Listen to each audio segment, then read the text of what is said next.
Welcome to the deep dive.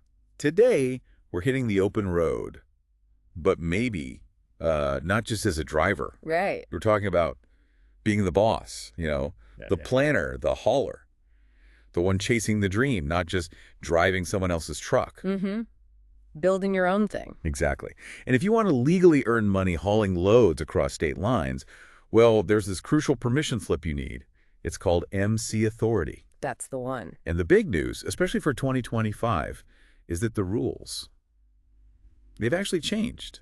For the better, it seems. Yeah, some significant updates. So our mission today in this deep dive is to break it all down step by step, real info that, gets you moving, no complicated jargon. Sounds good. And just to be clear, that Motor Carrier Authority or MC Authority, it's basically government saying, okay, you can run a trucking company, make money hauling stuff between states. Right. The official green light. Exactly. Without it, you can't legally take paid interstate loads. And that includes certain things too, like chemicals, cars, even produce sometimes, specific regulated goods. And who actually gives you this permission slip? That would be the FMCSA, the Federal Motor Carrier Safety Administration. They're the ones overseeing trucking safety in the U.S. Okay, so let's get into these game-changing updates for 2025. What's new? Well, the big one, launched January 1st, is the FMCSA's new online registration portal. It's fully digital now. Fully digital, so no more paper forms? Pretty much. The idea is everything's online now. You don't have scattered websites or things you need to mail in. It's supposed to make the whole thing smoother, faster, easier, really. Okay, that sounds promising. What, from your perspective, is the absolute biggest win with this new portal for someone just starting out, someone maybe overwhelmed by the old way? Well, I think the biggest benefit is cutting through the noise, the sheer information overload and, frankly, the complexity folks used to face. Right. Before, you might have been juggling 3 different FMCSA websites for different things, waiting on mail. It was messy. Now it's one pipeline. One place to go. Yeah.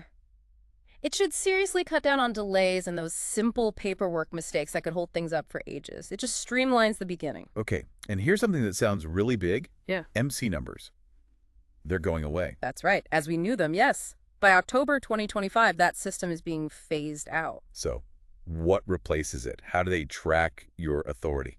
Your USDOT number, which you still need, will now just get a suffix. It'll indicate the type of authority. So maybe something like DOT 123456 enter if you're doing interstate hauling. Wow. Okay, so one login, one portal, one system. It's all tied to that USDOT number now. Basically, yeah. Everything consolidated. How much simpler does that actually make things for a new operator? Thinking about, the admin stuff. Oh, it's pretty profound, actually. Strategically, it just cuts down on the admin burden and the room for error. Less numbers to juggle. Exactly. The MC number was just another thing to track, another place a typo could happen. Sticking with the USDOT number plus a suffix, it means less confusion, fewer headaches, less you focus more on, the actual business finding loads, drivers, not just the bureaucracy. Makes sense. All right, so with these changes in mind, let's walk through it.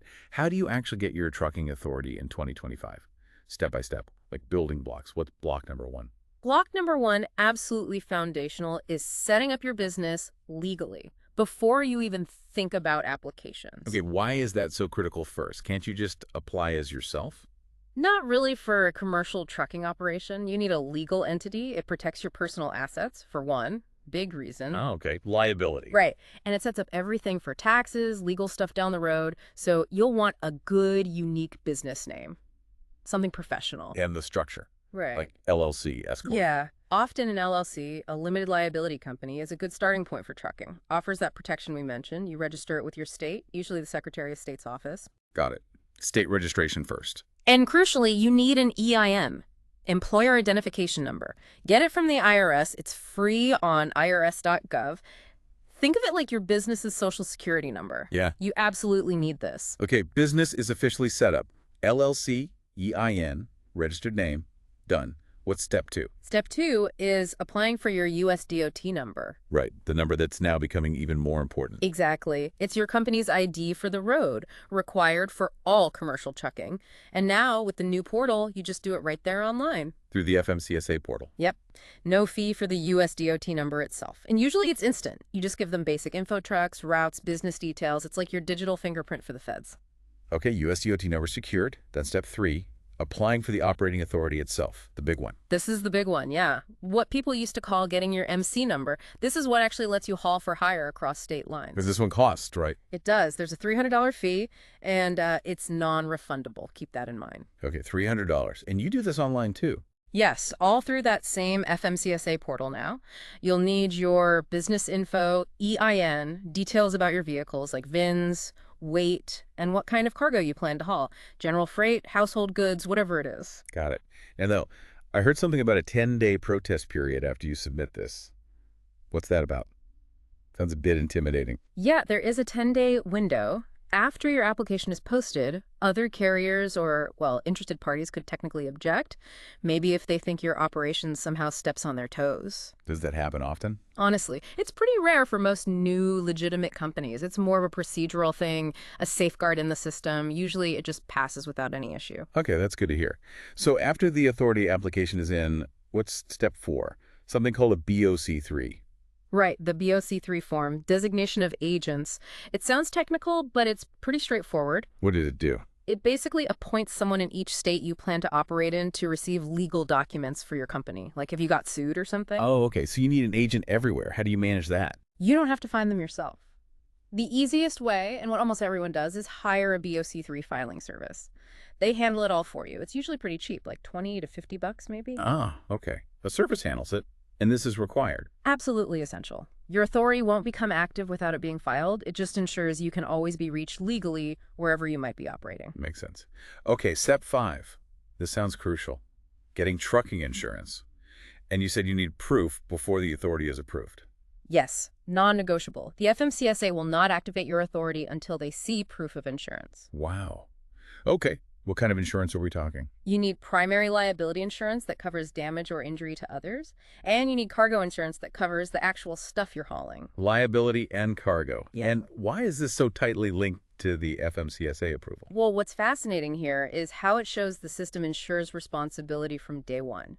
It's not just about getting permission, it's about proving you're ready to operate safely and are financially sound if something happens. It's fundamental. So how do you handle getting this proof to them? Best bet. Work with an insurance broker who specializes in trucking. They know the exact requirements, the minimum coverage levels, everything. And usually, they will file the proof directly with the FMCSA for you electronically. Takes that step off your plate. Good tip. Find a specialist. Okay, we've got the business, USDOT authority application in, BOC3 filed, insurance proof sent. What's step 6? More registrations. If you're crossing state lines, yeah, there are a few more layers, permits and taxes. Like what? Okay, so you've got the UCR Unified Carrier Registration. It's an annual fee, pretty small usually, based on how many trucks you have. UCR, got it. Then there's IRP International Registration Plan. That deals with your license plates for operating in multiple states, apportioned plates they call them. IRP plates, okay. For fuel taxes, you need IFTA, the International Fuel Tax Agreement. That lets you report and pay fuel taxes based on where you drove, not just where you bought fuel. RVA fuel tax. Oh, yeah. What else? And if your truck is heavy, specifically over 55,000 pounds gross weight, you'll owe the HVUT. Heavy vehicle use tax, that's an annual federal tax paid using IRS Form 2290. Wow, okay. UCR, IRP, IFTA, HVUT, that's a lot of acronyms. Any advice on navigating these? Definitely. Your best resource here is usually your home state's DMV or their specific trucking office or association. They deal with this stuff all the time and can guide you through the process for IRP and IFT especially, as those are state-administered programs. Check with your home state.